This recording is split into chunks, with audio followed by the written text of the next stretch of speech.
I mean, Nashville's kind of a closed place when you first get there. Yeah. It's kind of cliquish, like Hollywood, I guess. And he really kind of opened the doors for me. Andy Sedaris is a good friend of mine, too. I love him. Very good friend of mine. He's like my daddy in L.A., I call him. Andy's wonderful. Yeah. You know, Burt, you're one of the really good directors in Hollywood. Maybe you could have, I think you could have been a great director. Why did you not pursue that? I think that was probably the biggest regret I have in my career, is that after Sharky's Machine, the reviews were so good, staggeringly good, that had I gone the way that Rob Reiner went, I could have had a career as a director. But it was pure greed. It was a lot of people standing around saying, you can always direct. And that's not true, you can't.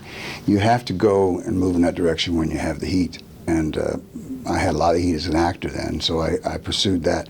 But I would much rather be a Ronnie Howard right now than Dilbeck. But you love acting still, don't you? That's where your heart is. I absolutely love acting at this point in my life, where I can play, hopefully, some guy who doesn't have to hold his stomach in and can be a little outrageous. If you can make that transition from leading man to character actor, or gracefully grow into a certain age where they accept you, then it's a great profession. It is a very unkind profession and full of very mean-spirited people if you cling desperately to being something you're not. You have to give in to that and say, okay, I am at an age where I have to play somebody else, and if everybody goes along with that, and you can do it, that's the most important part. If you could do it, then I think you have a chance to be around and have a full career like Stewart and Fonda.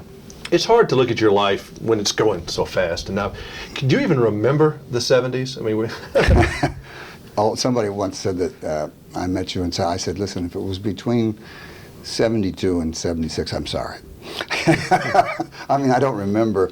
It was so fast, and that's very well put. It was like someone said, climbing the mountain of success, and you slide down the other side, and it isn't until you slid halfway down that you realize what that's all about. I mean, you have no perspective there. The air's too thin. There's no oxygen. People are professional friends, and they are so good at it, it's frightening. Well, Nashville producer Buddy Killen told me all the fun is getting there. All the fun is getting there, and Buddy Killen knows better than anybody. It's not about being having the biggest publishing company in the world like Buddy had. It's getting Joe Tex and those guys. I remember Buddy told me a story once. Joe Tex called him up, and Buddy kept tinkering with this record, and finally Joe Tex called him up and said, all this record needs is out. Well, that's all this movie needs is out. Mm. You really loved Minnie Pearl, didn't you? Why did she touch you? I toured with Minnie Pearl. One of the things that when I first started out, I was a kind of an MC, Bob Barker, if you will, kind of in the 50s. And I toured with Minnie in 1957 with the Andrews Sisters and Albino Ray.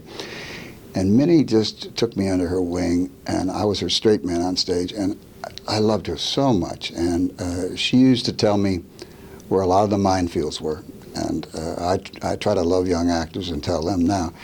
But there was never a mean bone in Minnie's body, as you well know. She was one of the kindest, sweetest, and funniest people I've ever known. So yeah, sweetheart. But you had to be there. People don't understand that unless you got into the world. I went by to see her, and about a week before she passed away, and I said I was just passing by, and she said, well, that's better than passing on. And I mean, it was like that, and always like that with me. Well, you know, Burt, I think you do. If they count the people who have been on the tabloids the most, I'm sure Jackie Kennedy would be up there. Burt Reynolds has got to be up there somewhere, too. Yeah, I think I probably... I mean, you liked them so much, you built your farm near where they live. I mean, my God. Yeah, well, actually, I didn't like them that much. They built their farm near my farm. It was in that order. But I did dump manure on the Christmas tree because I didn't think it was appropriate that they had the tallest Christmas tree. I thought God wouldn't like that. It's been a constant war with the tabloids because they've tried to put me in a jar at Harvard and also tried to kill me. So I think that when it's finally over, we'll both have been blessed for each other. The only thing worse about being written about all the time is not being written about at all. That's a countryism too. Yes, it is. Nice seeing you. Thank you. That's a Porter Wagnerism.